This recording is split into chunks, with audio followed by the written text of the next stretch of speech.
Hi guys, Matt here with Matt's Vintage Video Games.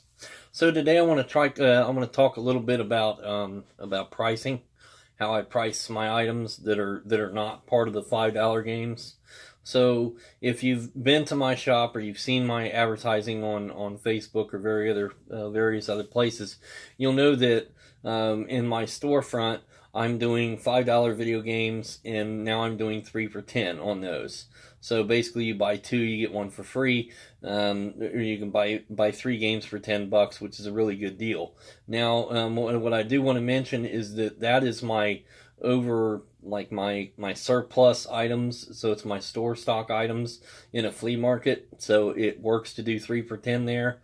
I do have some of my higher end stuff that I bring in, any of the Marios and Zeldas and really good titles that people are going to want. I do put those in my front display case in the shop, and those items of course are going to be individually priced. Nobody's going to sell you a copy of Super Smash Brothers for $5.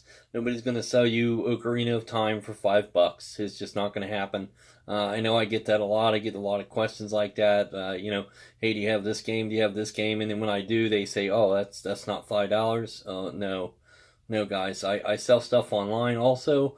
I've been doing this for a long time, so if it's a game that's basically going to be not even worth my time to put on eBay, basically if it's going to be like $10 or less online, I just throw it in my store for 3 for $10. So that's how I've accumulated such a huge amount of inventory that's just surplus, that's just 3 for 10 games, and they're all clean, tested, and guaranteed. They're in good shape. I guarantee them to work. Just like anything else I sell you, if you have a problem with anything, you bring it back to me. I'll fix it or replace it at my cost. That's what I do. So that being said, I want to talk about how I get to determining my prices. And I'm not talking about the 3 for 10 games. That I just told you, that's the cheaper stuff. That's games that other game stores might sell for $6 for this one, and $3 for this one, and $8 for this one. I sell them all 3 for $10. So that's not what I'm talking about. I'm talking about items that are individually priced items. I'm talking about Mario Kart. I'm talking about Mario World. Things like that. So let's take, for instance, my favorite game of all time, the game that I just logged hours and hours and hours of as a kid, other than Street Fighter 2, would be Mortal Kombat, and also Super Mario World. So let's run down what these are going for. So Super Mario World, if you go into a retro game store, if you go into any brick and mortar game store that's going to have a copy of this game, they're generally going to sell that game between $25 and $35. Now, some places in some parts of the country may be upwards of $40 or more. And that's really like a price that was maybe good in 2005, 2010, but anymore that's high.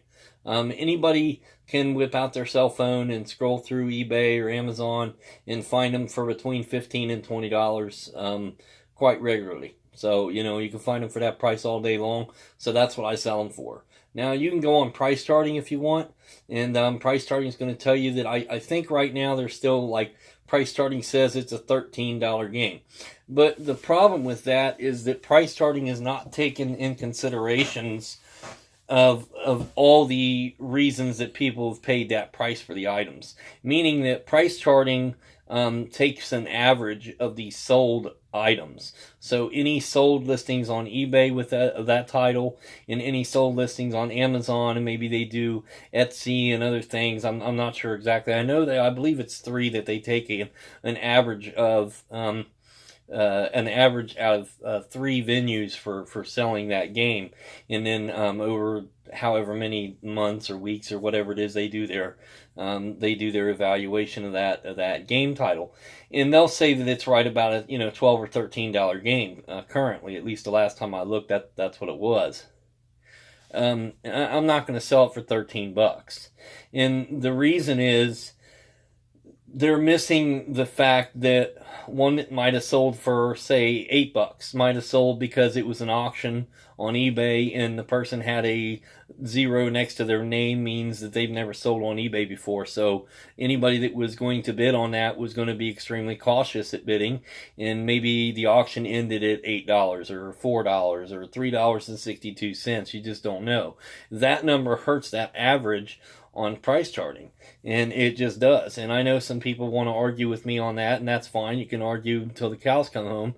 My opinion is still that when you're taking an average on an item that's sold, if an item sells for a low number, that goes into that average on that figure. So that, that's the way I've learned it. That's the way I've been told, and I think that that's right. So while you can get on eBay and every now and then you can get you a super deal on an auction, there's things that price charting is not taken in consideration, being that super deal that somebody got on an auction because of the fact that it was a new seller, or it was a bad seller. It was somebody that had a terrible feedback rating, a bad feedback rating. Where they were getting a bunch of bad marks, and so any good buyer, any good bidder wasn't going to bid on it, so therefore it went for a cheaper price. Or there are glitches in eBay. I've listed items before that when I finish the listing and then I go back to view the listing, the price is not the price I set it at. And I've had snipers come in and actually snipe those up before I can even change it. And I know they're snipers because nobody could have possibly seen that in a matter of 5 seconds and bought that listing. It had to be a bot on a computer that did that. And the reason I know it is because that was a glitch that was happening. Without making a huge story out of that, it happened several times in that day when I was listing a pile of good quality items, and every one of them ended up getting listed for like $3 or something ridiculous, and then immediately it was purchased by a bot. So I know that happens. Now, when that item was purchased, whether I sent that item out or not, that goes into that average for that item. So if I had a $100 game and I listed it for $100, and when I refreshed the listing, somehow there was some kind of glitch and it listed it for $3, and bang, it gets sold for $3. That goes into that estimation on that value of that item that goes into price charting. So that's one thing that people are not realizing. So do I set all of my prices by price charting? No, I don't. I set all of my prices for the most part on eBay, and I check for the buy it now, the lowest item with shipping first. And I check what the lowest item in like condition, meaning if I have one that's complete in box, then it'd be the lowest complete in box listing. If it's just a cartridge only, then it'd be the lowest cartridge only price. And it's going to depend on whether it's all yellowed, or the sticker's half off of it, or if it has a bad battery that doesn't work. And then sometimes there's other variables too, like you might have 10 people selling an item for Street Fighter 2 for $8, and then you look at their feedback and it's terrible, and they've only sold one thing. Or the next guy has 50,000 feedback, but he's getting 200 negative feedback a month. So he has to sell stuff low so that he can actually sell it, because otherwise nobody's going to buy it from him. So it's kind of like, the price is so good that even if I'm going to get screwed, and maybe I go ahead and take the gamble because it's a little bit amount of money, instead of the guy that's like, no, I want a copy of that game and I want it by Friday. You're going to purchase from a reputable seller. So that has something to do with the pricing too. Even on eBay, I'm not always the exact lowest that you're going to find, but I'm probably going to be right in there with the lowest prices that you're going to find online from a reputable seller. I'm going to be the lowest that you're going to find. So that's the way I do it. That's the way I price my items. I find that's helpful for me. That's what works for me. I'm not going to give stuff away. If I had to give it away, then when somebody came in with a box of stuff, I'd have to throw them a $10 bill and say, that's all I can pay you for it. And I think that's wrong. That's, my business was born on the fact that I think I can do better than other game stores, and I think I can treat people better than other game stores are doing. So instead of somebody coming in with $100 game and I'm going, yeah, I can pay you $10 or I can pay you $20 or whatever, I'm saying, look, I'm going to sell this game for X amount of dollars, and this is what I can give you for it. And if you come in with a lot, maybe you can give me a price. So what do you want to get? How much are you really looking to get out of it? and I treat people a lot better. If I was going to sell, copies of Mario World for $12, then I'd have to give somebody $3 or $4 for it.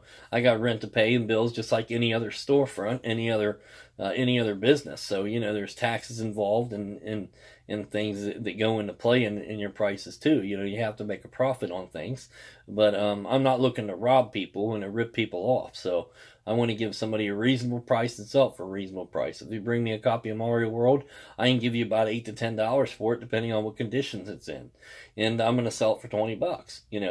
I think that's reasonable and that's fair, and that's about 50% of what I'm going to get out of it, and that's generally what I like to do.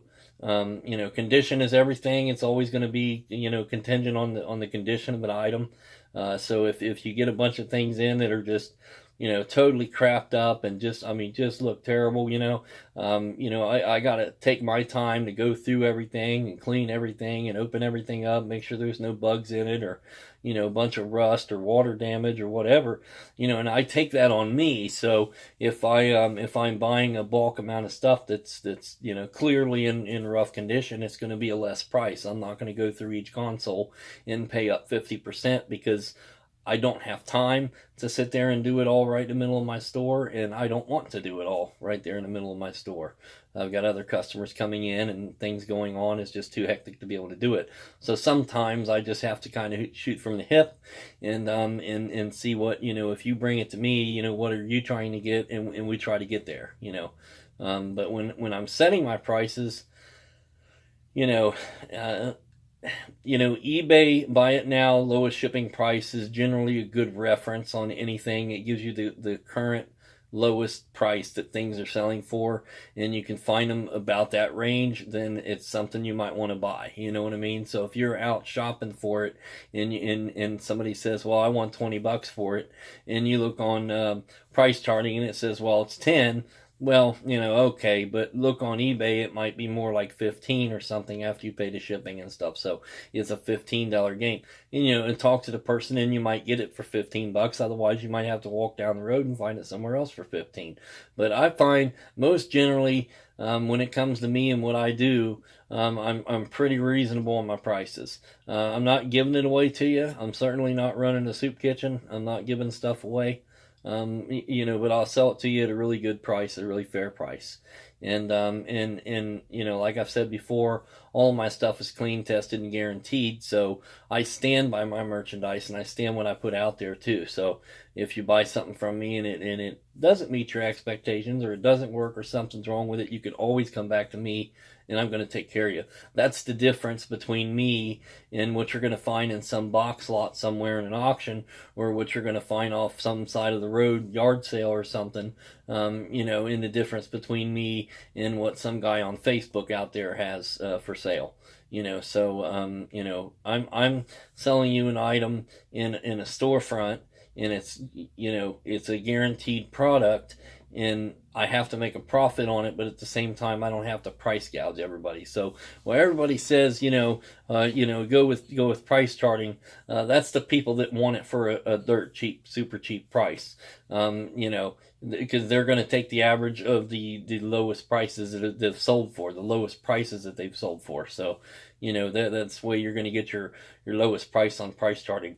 As far as I know, price charting doesn't sell items. Maybe they have started doing that. I heard somebody said something to me about price charting is actually now selling items.